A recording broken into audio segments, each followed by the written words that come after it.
Salam sejahtera pada semua anak-anak murid. Hari ini kita belajar di mata pelajaran pengurusan kehidupan, pengurusan diri, tajuk 8.0 kemahiran mengurus tingkah laku di tempat kerja. Oleh saya, Cikgu T.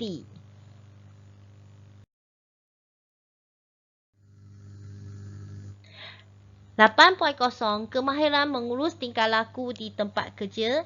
8.2 Pematuhan peraturan di tempat kerja.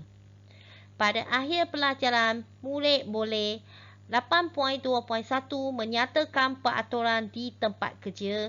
8.2.2 mematuhi jadual kerja yang telah ditetapkan. 8.2.3 mematuhi arahan daripada pihak berkuasa di tempat kerja.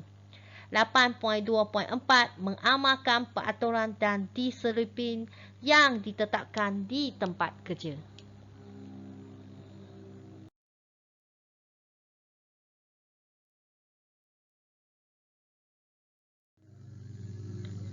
Pengenalan.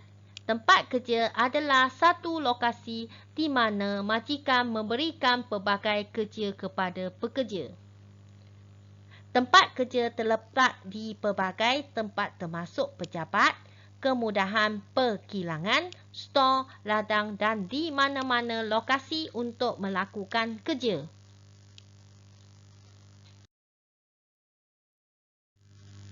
Peraturan di tempat kerja. Kena pasti rutin harian, fikirkan kehidupan harian anda dan buat senarai tanggungjawab anda. Membuat senarai ini akan membantu anda menguruskan masa anda dengan bijak dan mempunyai masa untuk melakukan apa yang perlu dilakukan dengan segera. Perancangan. Membuat jadual dan mengisinya, menentukan berapa lama setiap kerja perlu disiapkan dan apakah bahan-bahan yang mungkin perlukan untuk menyiapkannya.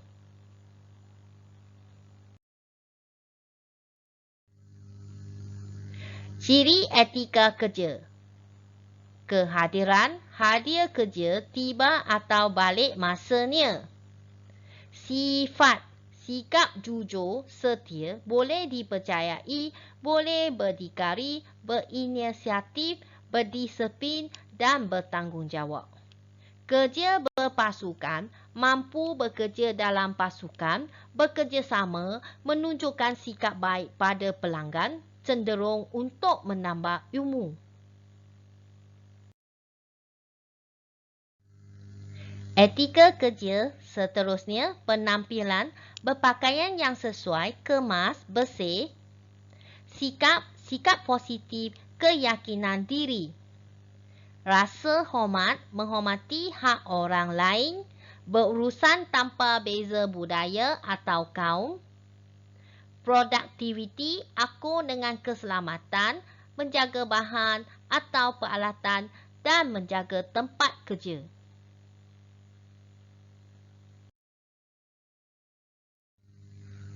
Ciri etika kerja, seterusnya kemahiran organisasi, kemahiran dalam pengurusan personal, pengurusan masa dan pengurusan tekanan.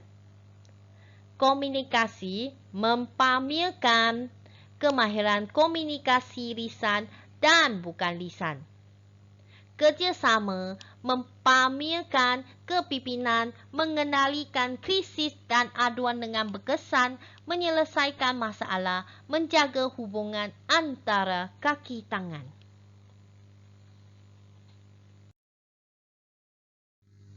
Nilai etika kerja, kejujuran, berlaku jujur dan tidak khianat atau berpura-pura. Hormat, rasa hormat dan bertimbang rasa.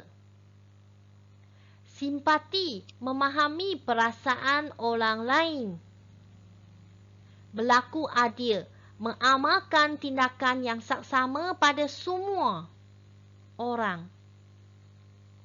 Bertanggungjawab, setiap orang bertanggungjawab ke atas tindakan, sikap sendiri dan tugasan yang diberi.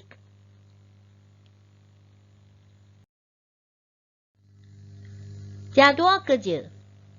Jadual kerja, pekerja merangkumi hari-hari dan masa yang dijangka akan berfungsi.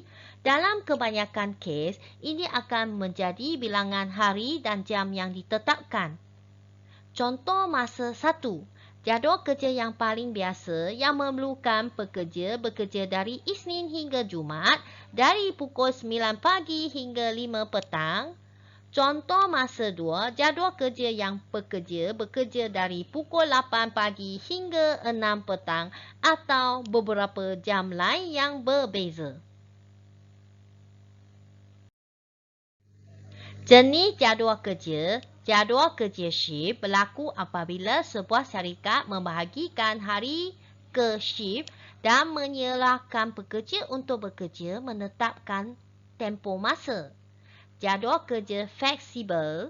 Jadual kerja lain adalah fleksibel.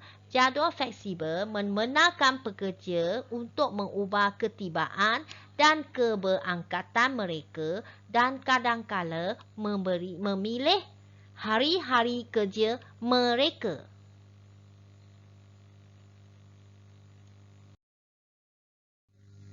Contoh jadual kerja. Kamu melihat ini adalah contoh jadual kerja untuk Januari 2021. Ini adalah contoh jadual kerja.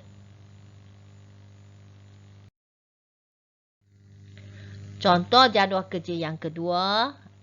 Ini contoh dia, format dia berbeza sikit kan.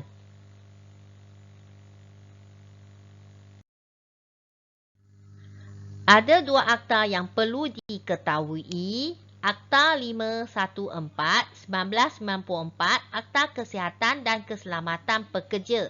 Satu akta yang menyediakan keselamatan, kesihatan dan kebajikan pekerja di tempat kerja bagi mencegah berlaku risiko kepada kesihatan atau keselamatan berhubung dengan aktiviti manusia di tempat kerja. Akta 139/1967, Akta Mesin dan Jentera 1967. Satu akta yang menyediakan kawalan terhadap syarikat berhubung dengan keselamatan, kesihatan, kebajikan dan pemeriksaan mesin dan perkara-perkara yang berkaitan dengannya.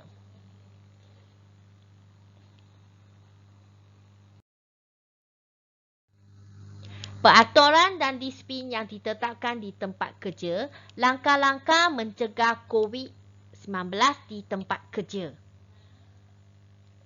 Tidak berjabat tangan, mengamalkan etika batuk dan bersin, pembasmi kuman tangan di pintu masuk, peringatan jadual sanitasi yang lengkap, mesyuarat dan acara skala besar ditanggungkan, pekerja sakit rehat di rumah, membersihkan permukaan yang kerap disentuh, buka tingkap, bekerja dari rumah jika boleh mengikut jadual giliran, menilai risiko perjalanan rasmi untuk kaki tangan, hadkan pengalian makanan dan kongsi makanan, meningkatkan kebersihan dan saringan kesihatan.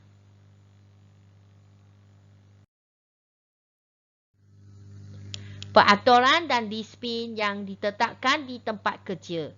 Keselamatan di tempat kerja, keselamatan dan kesihatan. Di tempat kerja adalah satu perkara atau peraturan bagi memastikan setiap pekerja bekerja di dalam keadaan selamat dan sihat bagi jangka masa pendek ataupun panjang.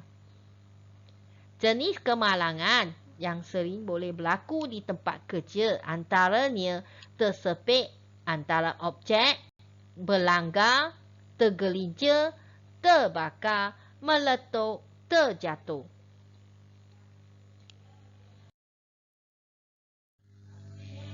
Peraturan dan disiplin yang ditetapkan di tempat kerja. Faktor penyumbang kepada kemalangan. Pertama, keadaan fizikal pekerja. Kurang kesedaran tentang kepentingan keselamatan dan kesihatan pekerjaan. Kurang daya tumpuan, emosi kurang stabil, cepat panik, panas baran, reaksi psikomotor perlahan. Yang kedua, tindakan pengurusan keselamatan. Arahan tidak lengkap, peraturan tidak dikuatkuasakan, keselamatan bukan tata cara kerja, peranti perlindungan tidak dibekalkan, kurang reaksi antara pihak pengurusan keselamatan dan kesihatan pekerja, bahaya tidak ada kawalan. Yang ketiga, keadaan fizikal pekerja. Kelesuan, kurang daya pendengaran, kurang daya penglihatan, kurang kekuatan fizikal, kecacatan atau kurang upaya.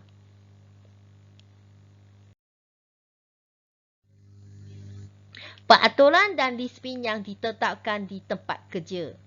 Punca kemalangan, perlakuan tidak selamat, tidak mengikut protokol kerja selamat, tidak menumpukan sepenuh perhatian semasa kerja, tidak mematuhi arahan keselamatan sepanjang masa makan, minum atau merokok semasa kerja, tidak menghadiri latihan keselamatan dan kesihatan di tempat kerja dari semasa ke semasa. Yang kedua, keadaan persekitaran tidak selamat, susun atau yang tidak kemas, ruang kerja yang tidak selesa, pencahayaan tidak mencukupi bagi kerja yang dilakukan, pengaliran udara tidak baik, bahan kimia berbahaya tidak disimpan, tanda-tanda bahaya tidak jelas, tanda-tanda arahan keselamatan yang tidak jelas.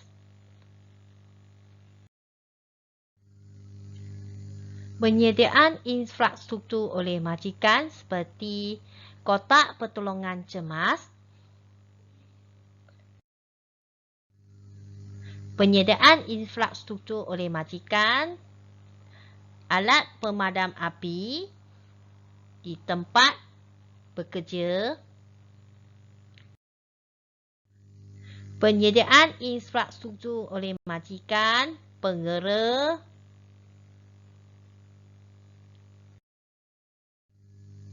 penyediaan infrastruktur oleh majikan seperti pintu keluar kecemasan,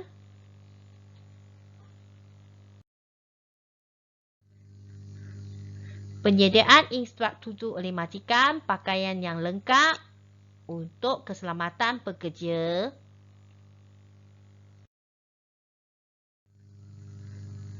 latihan dan kesedaran kepada pekerja perlu dijalankan oleh majikan kepada semua pekerja supaya semua pekerja mengetahui langkah-langkah keselamatan semasa berada di tempat kerja.